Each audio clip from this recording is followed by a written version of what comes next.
Eres estudiante, docente, emprendedor, empresario, todo lo que sea. Empiezo este video de esta forma porque considero que todos nosotros somos estudiantes de una forma u otra. Estamos constantemente aprendiendo. No importa lo que sabes, no podemos saber todo. O sea, puedes ser experto en algún tema específico, pero siempre sigues aprendiendo. A nivel de la familia, a nivel de la organización en la cual trabajas, donde estudias o lo que haces, siempre estamos aprendiendo. Es por eso decidí enfocarme en la escritura hacia el tema de cómo acompañar a la gente en sus procesos, porque es fundamental porque todos nosotros somos gente que estamos aprendiendo. Es fundamental también que compartamos ideas entre nosotros de tal manera que podamos ayudarnos unos a otros. Es por eso les quiero presentar este libro que es Los hábitos de los estudiantes exitosos, que la mayoría de nosotros ya lo conocemos, que fue escrito primero en inglés y la traducción se hizo en Colombia en español. La versión francesa también está por llegar, pero lo que quería compartir con ustedes es que estos días, digamos estas semanas que vienen, vamos a estar discutiendo un poco acerca de este libro, ¿no? Cuáles son los contenidos, dónde se puede conseguir, qué es fundamental para que todos nosotros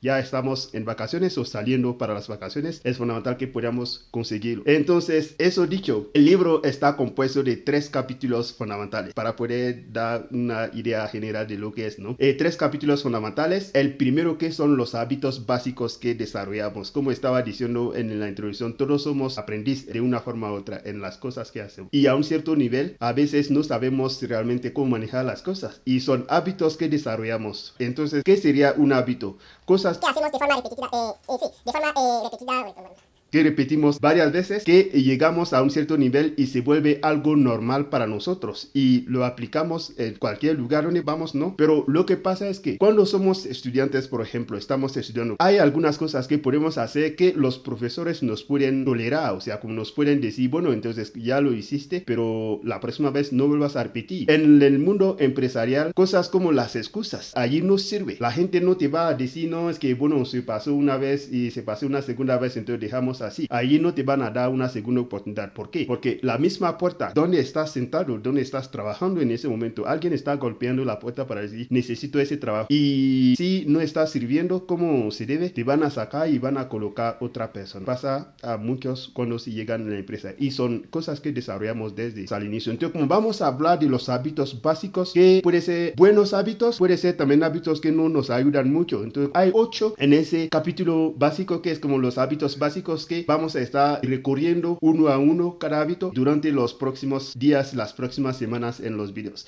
La segunda parte es sobre la organización personal. Entonces, cómo uno maneja su tiempo. Ahí vamos a estar detectando el concepto real que esconde la idea de tiempo. ¿Por qué? Porque vamos a establecer, por ejemplo, la diferencia entre el tiempo y el dinero. Que la mayoría de nosotros a veces si le dice, mira, te doy $100 y yo te doy 10 horas suplementario, va a decir, no, yo tomo los $100. Pero lo que pasa es que vamos a ver que el tiempo es más importante que el dinero, porque la mayoría de las cosas que hacemos por lo general no vas a monetizar tu conocimiento. Obviamente el conocimiento facilita la entrada a ese lugar, pero es tu tiempo que monetizas. Es por eso cuando tú ya tienes un trabajo, una empresa te contacta y dices, mira, ya tengo trabajo, mi tiempo no me permite. O vas a evaluar, bueno, si tu tiempo te permite que pues quizás en la empresa anterior las cosas no están funcionando como se debe y no ves tu crecimiento que está como, ahora vas a estar discutiendo para buscar cómo vas a utilizar ese tiempo que estás malgastando entre comillas en esa empresa específica para ir a la otra empresa. Cuando hablamos de manejo de tiempo, ¿será que es mismo como el dinero que cómo podemos manejar para decir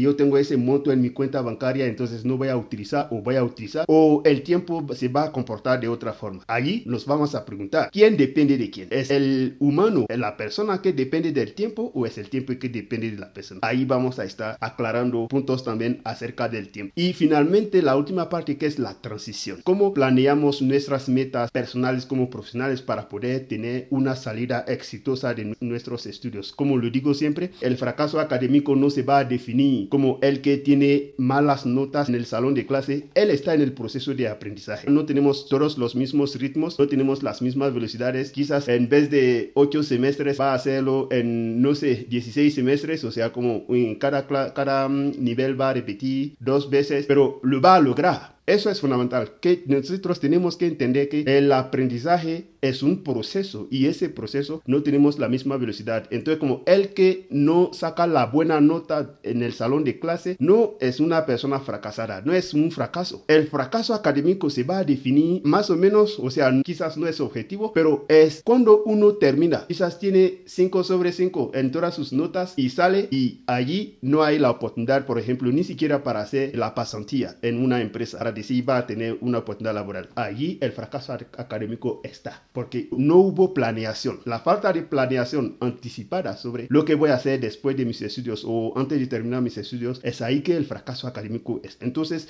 dentro del libro discutimos estos temas, cómo planeamos la transición de tal manera que uno puede saber hacia dónde me dirijo, qué es lo que estoy haciendo, a partir de cuándo empiezo a buscar mi práctica profesional, qué empresa me interesa, cómo ellos reclutan, qué perfil necesitan, cómo diseñan una hoja de vida, cómo se prepara una entrevista laboral, cuáles son los proyectos que la empresa está trabajando. Todas esas cosas, hay herramientas que comparto dentro del libro que permitirá a cada uno de nosotros aplicar. Entonces, como estaba diciendo al inicio, que seamos emprendedores necesitamos del tiempo, los hábitos que desarrollamos necesitamos, que seamos empresarios, que seamos estudiantes, que seamos docentes, para poder acompañar también los que aprenden con nosotros en sus procesos de aprendizaje, porque eso es nuestro propósito como docente. El docente, su trabajo no se limita solo a dictar su materia y salir del salón de clase, pasa mucho tiempo con el estudiante, entonces es fundamental que tenga un espacio también o durante su programa logre acompañar a su estudiante en este proceso para que entienda cómo funciona allí fuera en el mundo empresarial. Entonces no vamos a estar demasiado largo, de forma resumida, de forma general, es de eso que trata el libro. Como les estaba diciendo al inicio, los que necesitan, habrá los contactos abajo del video, podrán escribir directamente para que si necesitan, por ejemplo, un libro con su dedicatoria, como lo hacemos, mandamos a su lugar, o si está en otra ciudad que quiere conseguir su libro ya mismo, pueden conseguir en cualquier tienda de la Librería Nacional. Entonces, como se va allí, puede conseguir su libro. Si no, puede entrar también en la página y hacer domicilio también para que puedan recibir. Ha sido un placer compartir este momento con ustedes. Espero que les haya gustado, les haya llamado la atención. Ya estamos en vacaciones, es el espacio que podemos aprovechar para leer un buen libro, para preparar también el próximo semestre para poder estar listos. Éxito para todos. Chao.